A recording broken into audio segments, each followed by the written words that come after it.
Բարև ձեզ։ Առցանց առավոտի եթերում 4-րդ ստուդիան է։ Այսօր մեր հյուրն է անվտանգության քաղաքականության հարցերով փորձագետ Արեգ Քոչինյանը։ Բարև ձեզ, պարոն Քոչինյան, շնորհակալ եմ մեր հրավերն ընդունելու համար։ Եվ այս պահին Մոսկվայում հանդիպում են, արդեն քննարկումը սկսել է քանի ժամ է Հայաստանի եւ Թուրքիայի հատուկ ներկայացուցիչները Ռուբեն Ռուբինյանը եւ Սերդար Քլչին, ես հիշեցնեմ, որ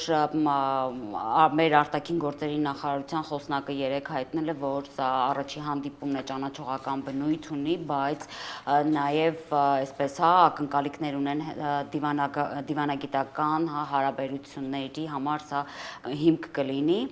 Ընդ որում խոսնակը նաև ասել է, որ մեր տպավորությամբ Թուրքիայի կառավարությունը նույնպես կիսում է առանց նախապայմանի երկխոսություն սկսելու մոտեցումը, այս հայտարարությունը երեկ է եղել, եւ երեկվանից հենց քննարկվում է այս թեման։ Կարծես առանցքային թեման է։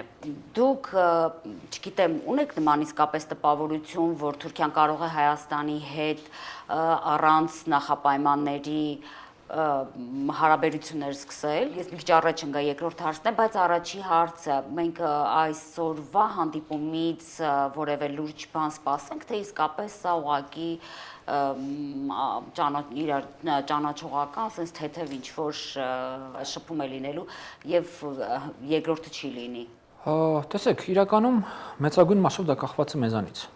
Սա կլինի առաջին եւ վերջին հանդիպումը, թե սա կլինի մեն առաջին հանդիպումը։ Բուն այս հանդիպումից ինչ-որ ցույց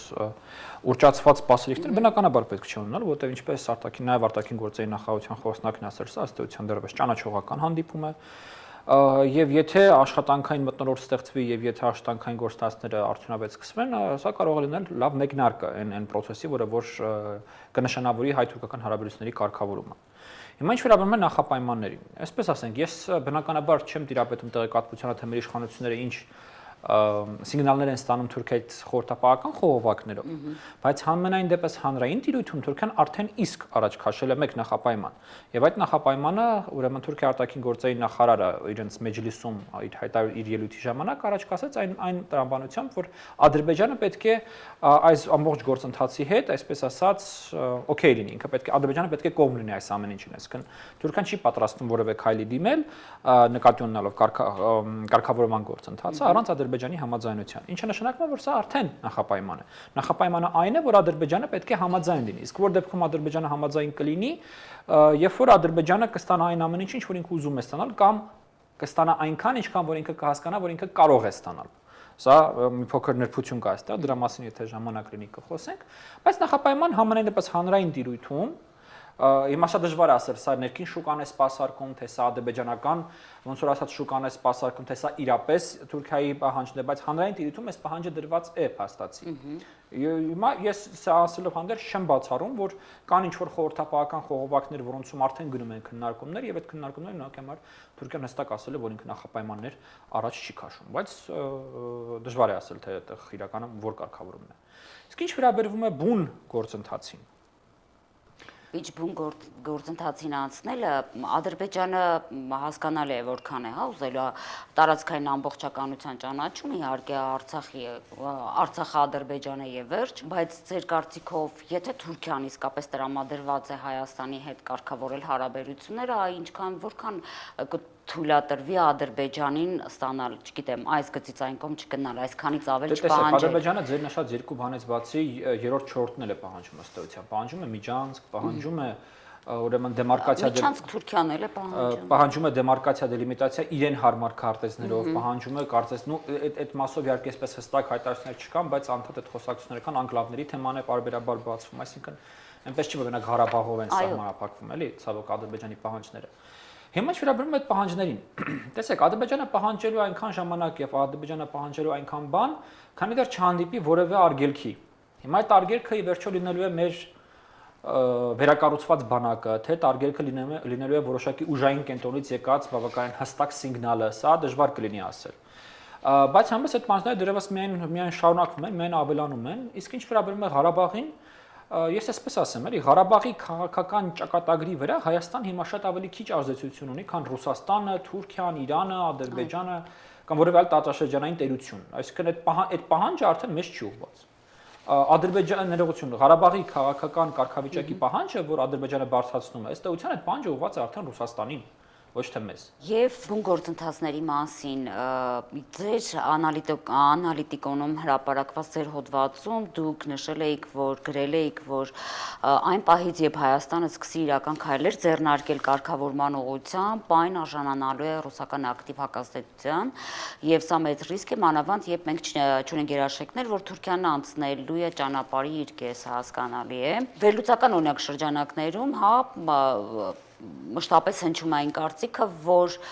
խոշոր հաշվով սահմանի բացումը Թուրքիայի համար կարելի ասել միևնույն է, այսինքն Թուրքիայի զարգացումը կամ տնտեսական ակտիվությունը բնավ այս սահմանի հետ կապված չէ, այստեղ քաղաքական այլ դրդապատճառներ կան, բայց այ Մոսկվայի ձեր ասած հակազդեցությունը ինչ է կարծում, ինչպես կարտահայտվի եւ հասկանալի է, որ Մոսկվային ձեռնտու է կրկին միջնորդ լինել, բայց այս անգամ Հայաստանն է դիմել Մոսկվային, որպեսզի միջնորդ լինի Թուրքիայի հետ այս առաջի հանդիպումը տեղի ունենա։ Եվ հանդիպումն էլ Մոսկվայում է տեղի ունենում։ Հենց Մոսկվայում է տեղի ունենում, թեև օրինակ Զախարովան ագնախոսնակը Ռուսաստանի ասել է, որ Ռուսաստանը չի մասնակցում Հայաստանի Թուրքիայի ներկայացուցիչների երկխոսությանը։ Շատ բարի, տեսեք, նախ պետք է փորձենք մեր հանդիսատեսի համար բացատրել, թե ինչու այդ միտքը առաջ քաշվում, որ Ռուսաստանը ակտիվորեն հակազդելու է։ Որտեւ այս տարածաշրջանում Ռուսաստանի քաղաքական ազդեցության հիմնական խարիսխներից մեկը դա վատ հայ-թուրքական հարաբերություններն են կամ հայ-թուրքական հարաբերությունների բացակայությունը։ Բացատրեմ ինչու։ Այնքան ժամանակ, քանի դեռ Հայաստանը ունի անվտանգային խնդիր Թուրքիայի հետ, այսինքն այնքան ժամանակ, քանի դեռ մենք ունենք որոշակի սպառնալիքներ, որոնք գալիս են Թուրքիայից, այդքան ժամանակ Հայաստանը լիարժեք կախվածության մեջ է լինելու անվտանգային առումով Ռուսաստանից։ Եւ 44 օրյա պատերազմից հետո այդ ազդեցությունը երկրաչափական պրոգրեսիայով սկսել է աճել, որտեվ մենք ոնց ցույց տվեց պատերազմի ընթացքը նաև անպատրաստ ենք ըստ էության չեզոքացնելու համար այն ռիսկերը, որոնք գալիս են նաև մեր արևելյան սահմաններից։ Հիմա այդ ազդեցությունը, որը որ այդպես երկրաչափական պրոգրեսիայով աճում է, ինքը անվերջ չի կարող աճել, ինչ որ պահի ինքը վերածվելու է այլ բանի։ Այդ այլ բանը այս պատմությամբ պայմանականորեն ես ասում եմ միութենական պետությունն է, որովհետև դա այսպես ասած ոնց որ վիզուալիզացված սպառնալիքն է, թե այդ ազդեցությունը երբ որ ինքը աճի, վերջում ինչի է վերածվելու։ Հիմա այդ միութենական պետությունն էլ իր հերթին, երբ որ մենք նայում ենք Միացյալ Նահանգներ Ռուսաստան եւ ՆԱՏՕ-Ռուսաստան հարաբերությունների այս աննախադեպ լարվածության աստիճանը, ինքը իր մեջ պարունակում է սպառնալիք միջնաժամկետ կտրվածքով վերածվելու ԽՍՀՄ 2-ի, ընդ որում երկաթյա վարակույրի առկայությամբ։ Մենք էլ այդ երկաթյա վարակույրից ոնց որ ասած ներս, սա է գիտեք գլխավոր սպառնալիքը, որը ես տեսնում եմ մեր պետականության արժև կախված, սա է, ոչ թե Արցախի կարգավիճակը, ոչ թե սահմանների ճշգրտումը, ոչ թե միջանցք, այլ սա է, որտեղ սա սպառնալիք է պետականության գոյությանը ընդհանրապես։ Հիմա սա չեզոքացնելու ամենագործուն միջոցը ես այս պայմանությամբ տեսնում հենց Թուրքիայի հետ հարաբերությունների կարգավորման միջոցով։ Այդ հարաբերությունների կարգավորումը ոչ այնքան տնտեսական ֆենոմեն է իր մեջ պարունակում, ոչ այնքան սահմանի բացման, ոչ այնքան դիվանագիտական հարաբերությունների հետ կարգավորման հետ է կապված, որքան անվտանգային սպառնալիքների չեզոքացման։ Եթե մենք հասնենք մի իրավիճակի, երբ որ Հայաստանի անվտանգային ճարտարապետությանը թուրքական սպառնալիք այլևս չլինի կամ լինի մինիմալ, դա էականորեն կփոխի հայ-ռուսական հարաբերությունների որակը եւ Ռուսաստանի ազդեցությունը մեր երկրում։ Այսինքն դուք կարծում եք, որ հայ-թուրքական հարաբերությունների կարգավորմամբ լուծվելու է մեր երկրի անվտանգության հարցը, ճիշտ հասկացա։ Ոչ թե ամբողջությամբ է լուծվելու, բայց ես ասում եմ այսպես, որ հայ-թուրքական հարաբերությունների կարգավորման մեջ մեզ համար ամենաէական այդ փաթեթի մեջ, մեզ համար ամենաէական էլեմենտը դա անվտանգության մակարդակի բարձրացումն է։ Շատ լավ։ Մեր անվտանգային ռիսկերի նվազեցումն է, այսպես ասեմ։ Բայց Թուրքիան ինչու պետք է ձեռնտու լինի։ Այդ շատ լավ հարց է։ Տեսեք, իրականում Թուրքիան կարող է այս տարածաշրջանում տանել երկու տեսակի խաղ, հա։ Մեկը ես պայմանականորեն ասում եմ երկարաժամկետ եւ լուրջ նպատակների հետ կապված խաղ, մյուսը կարճաժամկետ եւ այսպես ասենք պատեհապաշտական խաղ։ Հիմա առաջինը հենց այն էր, որ ես նկարագրել եմ իմ հոդվածում, որ եթե Թուրքիան չի անցնում ճանապարհի իր կեսից, մենք անում ենք այդ, այսպես ասած, խաղադրույքը եւ անցնում ենք այդ կեսը, մենք ունենում ենք շատ լարված հարաբերություններ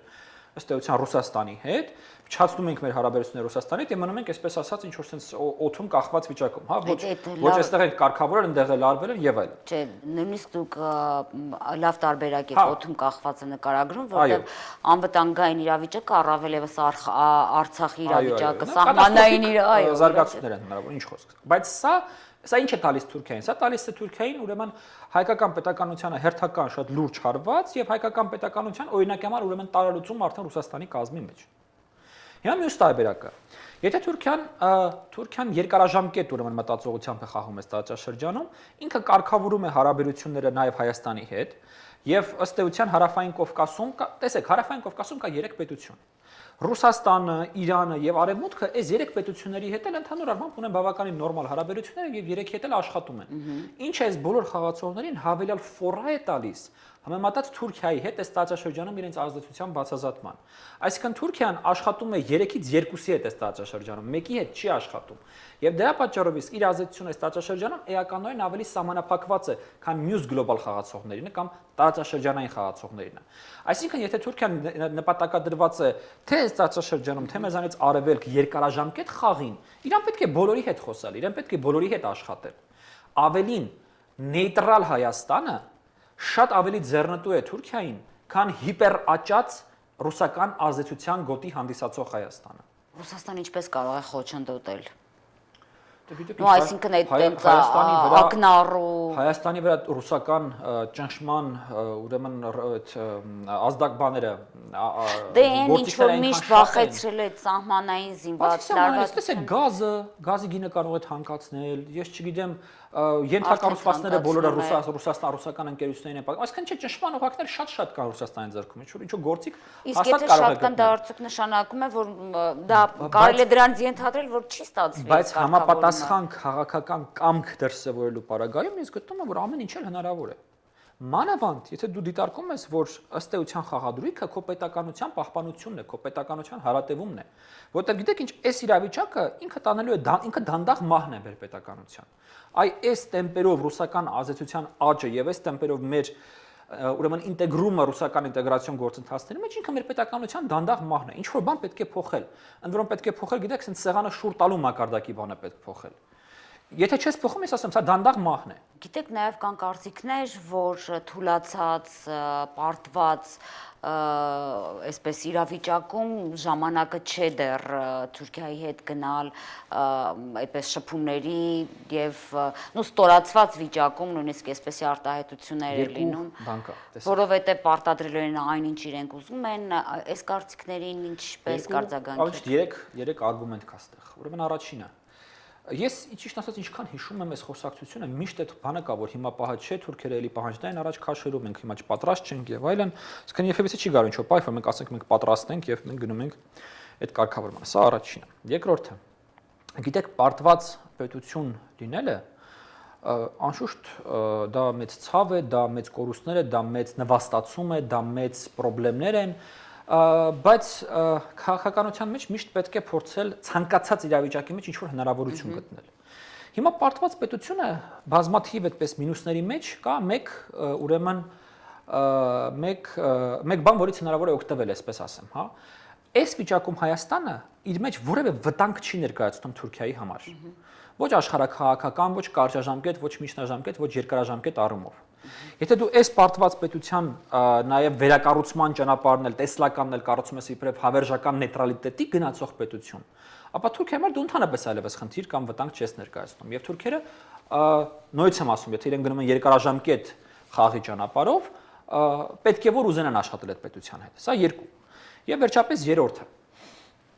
կապված պահանջների հետ։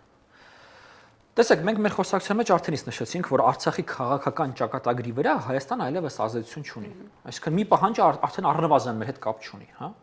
Երկրորդ պահանջը ինչ է կարող ունել ցեղասպանության միջազգային ճանաչման գործընթացին Հայաստանի Հանրապետության չմասնակցելը։ Ես հրաժարվելը պահանջից։ Չեմ կարծում, որպեսզի այդպիսի պահանջ դրվի հրաժարվելը։ Մշտապես եղել է։ Կարող է, չէ, երբեք տենց պահանջ չի եղել։ Եղել է պահանջ ուրեմն չմասնակցելու այդ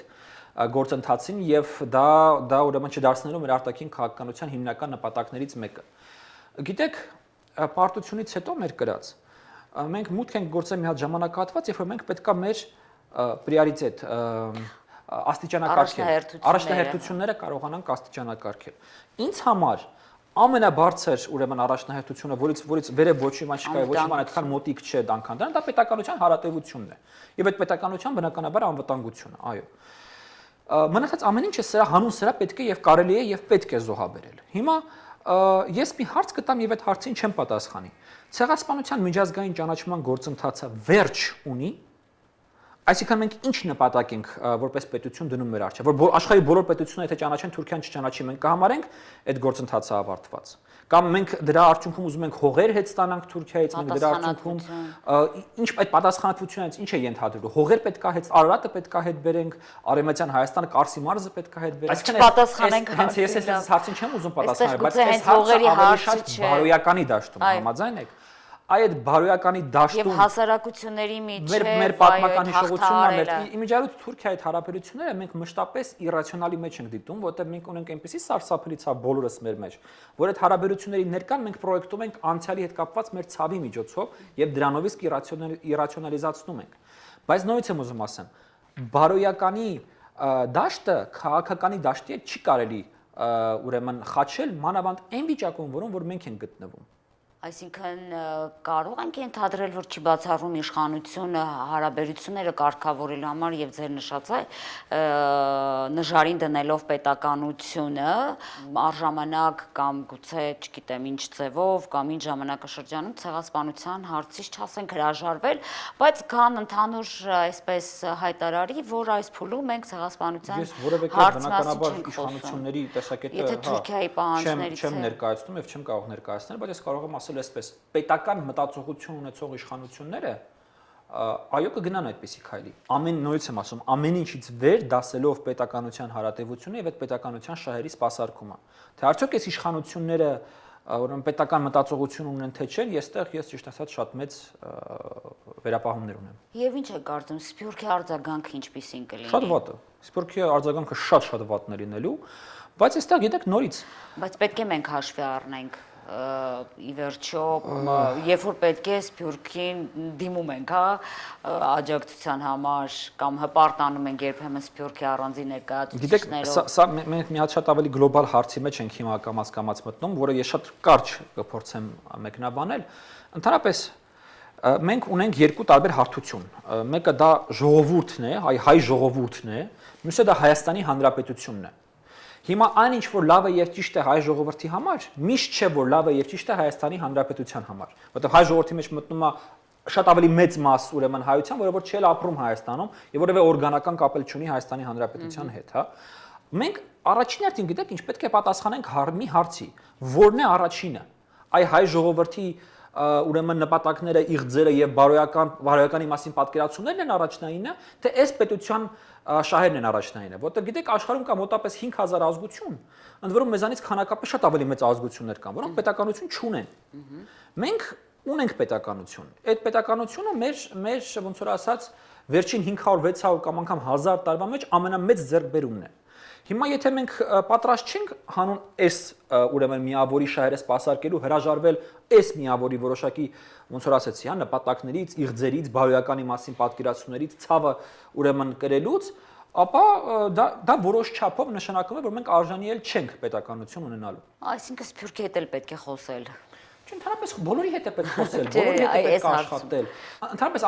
այդ աբսոլյուտին բարձրացնելը, որ եթե մենք ընտրում ենք Թուրքիան, մենք զրկվում ենք Սփյուռքից եւ այդ ամեն ինչ ինձ թվում է 21-րդ դարի մի քիչ չի աշխատում։ Գիտեք, այդ աբսոլյուտները իրանք մի քիչ ծիսականացված պատկերացումներ։ Հիշում եք, մինչև այս պատերազմը sense բան կար, որ ով հող տվողին հողին կտանք։ Այդ միֆականացված, այդ պատկերային մտածողությունը, որը որ հատուկ է քաղաքական մտածողության զարգացման դերևս ցածր մակարդակում գտնվող հասարակություններին, դրան պետք է վերջ տալ, էլի, այդ աբսոլյուտներով չի կարելի առաջնորդվել։ Պարոն Քոչինյան, եւ վերջում մի փոքր էլ խոսենք նաեւ հապկից եւ խաղապահ զորախումբ Ղազախստան ուղարկելուն, չնայած արդեն հայտնում են, որ զորախումբը ետ է վերադառնում, բայց այս թեման կարծես էլի չի դադարում, հա, անդադ քննարկում են։ Հետաքրքիր է, բազմազան կարծիքներ այս մասին լսեցինք, ձեր կարծիքը հետաքրքիր է Հայաստանը կամ, չգիտեմ, Փաշինյանը ինչ որոշ, եթե Փաշինյանը իհարկե որոշեց Ղազախստան ուղարկել զորախումբ եւ այսպեսի դիտարկումներ կամ որ բացասական իմաստով, հա, որ լավ չի որ ուղարկել են եւ դրանից բխող հետևանքներ են ներկայացնում, Փաշինյանը կարող էր մանևրել։ Կարծում եք արդյոք, որ եթե խոշոր հաշվով որոշողը Մոսկվան է եւ Պուտինն է, մենք մանևրելու հնարավորություն կան կամ ընդհանրապես Պուտինի թույլ կտար այդ մանևրը լիներ թե չէ։ Միամիտ նախագահ չէ, էլի։ Ինչպես նկատեցիք Թուրքիայի վերաբերյալ իմ խոսքերից, ես ընդհանրապես քաղաքականության մեջ ցավալիության աստիճանի ռեալիստ եմ եւ ռեալ պոլիտիկի կողմնակից եմ։ Հիմա այս հարցում ինձ թվում է շատ ակնհայտ է, չէ՞, որ եթե Ռուսաստանից եղել է պահանջ, որ Հայաստանը ինչ-որ մակարդակով պետք է մասնակցեր այս կամպանիային, ասեմ, թե օպերացիային, ասեմ, Հայաստանը պետք է մասնակցեր։ Հարցը դրա մասին չի։ Հարցը գիտեք ինչումն է, որ այդ մասնակցությունը, գիտեք ինչ sense ավելորդ ագերազանցիքի սիմպտոմով չպետք է լիներ։ Այսինքն այո, պետք է մասնակցել, բայց կարելի է մասնակցել օրինակ Қырғызստանի ձևաչափով, հա, ինչ որ ավելորդ հայտարարություններ, ավելորդ պիտակումներ եւ որակումներ, Ղազախստանում միջազգային terrorism-ի դեմ են գնում պայքարելով, ոնց որ ասում է վարչապետը, կամ այն հայտարարությունը, որ ինքան ես որպես հավաքական անվտանգության խորհրդի նախագահող շտաբ հավաք, ինչի համար է այդպես բաներ ախրանում։ Գիտեք, ընդհանրապես նախագահող պետության ղեկավարի որևէ հայտարարության պարտավորություն հապկում չկա։ Ընդհակառակը դրա համար կա գլխավոր քարտուղարի պաշտոնը։ Բոլոր հայտարարությունները կարելի է բրդել ԶԱՍ-ի վրա, ԶԱՍ-ի այդ բոլոր հայտարարությունները աներ։ Այդ ավելորդ մասնակցությունն է, որ իմ գնահատմամբ հանգեցնեց նրան, որ Թուրքիան տվեց ասիմետրիկ պատասխան մեզ Ադրբեջանի հետ սահմանի եւ մենք ունեցանք 2 զոհ։ Կարծում եք իրար հետ կապված են։ Դրանք իրար հետ կապված են, իհարկե կապված են, որտեղ Ղազախստանում հստակ, տեսեք, Ղազախստանում սկսված է ներղազախստանական պատմություններ, բայց արժային կենտրոնները ուրեմն փորձեցին դրանից օգտվել, ամենաառաջինը օգտվեց Ռուսաստանը, Թուրքիան մնաց խաղից դուրս վիճակում եւ Թուրքիան այս սահմանին ասիմետրիկ պատասխան տվեց Ռուսաստանին, որը իր մեջ մեսեջ էր պարունակում։ Ինչի դա եղավ մեր մոտ, որտեղ մենք ավելորդ մասնակցություն ցուցաբերեցինք այս ամեն ինչին, մենք ավելորդ ակտիվություն ցուցաբերեցինք այս ամեն ինչին։ Իսկ ինչի հետ է կապված այդ ակտիվությունը։ Ա տարբերակ չեն հասկանում ինչ են անում, բ տարբերակ սպասարկում են Ռուսաստանի շահերը Հայաստանի համար ինչ-որ բան ստանալը, ինչը չեն տեսնում, եւ գ տարբերակ դա այս իշխանությունների ուրեմն հերթական քայլն է Ռուսաստանի մոտ սվոյ, հա, մերոնքական երևալու համար, որը հետագայում ինչ-որ դիվիդենտներ կարող է բերել այս իշխանություններին կամ այս քաղաքական թիմին։ Բայց հիշեցնեմ, որ հայկական կողմը սահմանին ինժեներական աշխատանքներ էր կատարում եւ գիտեք Ադրբեջանը հիմա այնքան, այսպես ասած, լկտիացած, հա, վարկագիծ ունի, որ ինքը Ադրբեջանը լկտիացած չէ, տենց չի։ Ադրբեջանը դառնում է միայն Թուրքիայի հովանավորությամբ։ 40 եկեք սա ֆիքսենք, էլի 44 օրյա պատերազմից հետո խոշոր հաշվով այսպես բովանդակային հաշվով չկա այլևս հայ-ադրբեջանական կոնֆլիկտ։ Կան ռուս-թուրքական հարաբերություններ եւ դրա պրոքսին հանդիսացող հայ-ադրբեջանական հարաբերություններ։ Այսինքն հիմնականում հայ-ադրբեջանական ճակատի վրա ընթացող գործընթացները դրանք հետևանք են կամ պրոքսին են ռուս-թուրքական հարաբերությունների։ Մենք գիտեք ցավալիորեն նորից 200 տարվա այս մեր բանից, այս շղթայից չկարողացանք դուրս գալ, այս անիվից չկարողացանք դուրս գալ ու նորից հայտնվեցինք ռուս-թուրքական հարաբերությունների կիզակետում։ Վերջին անգամ երբ որ մենք այդտեղ ենք հայտնվել, մենք ենթարկվեցինք ցեղասպանության ու կորցրեցինք պետականություն։ Հիմա մենք նորից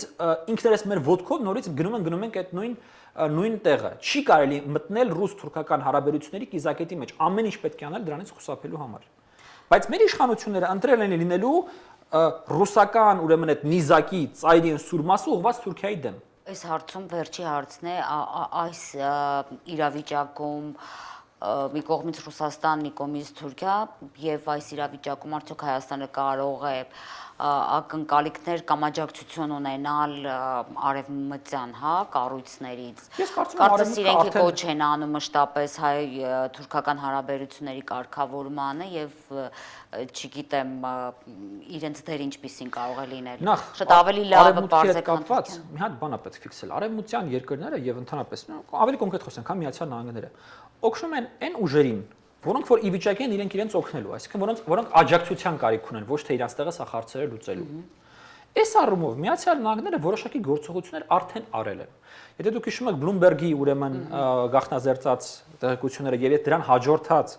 պետդեպի, եթե կարծեմ չեմ սխալվում, պետքարտուղարներ, որ զանգեց մեր արտաքին գործերի նախարարին եւ իրենց անվտանգության գծով գլխավոր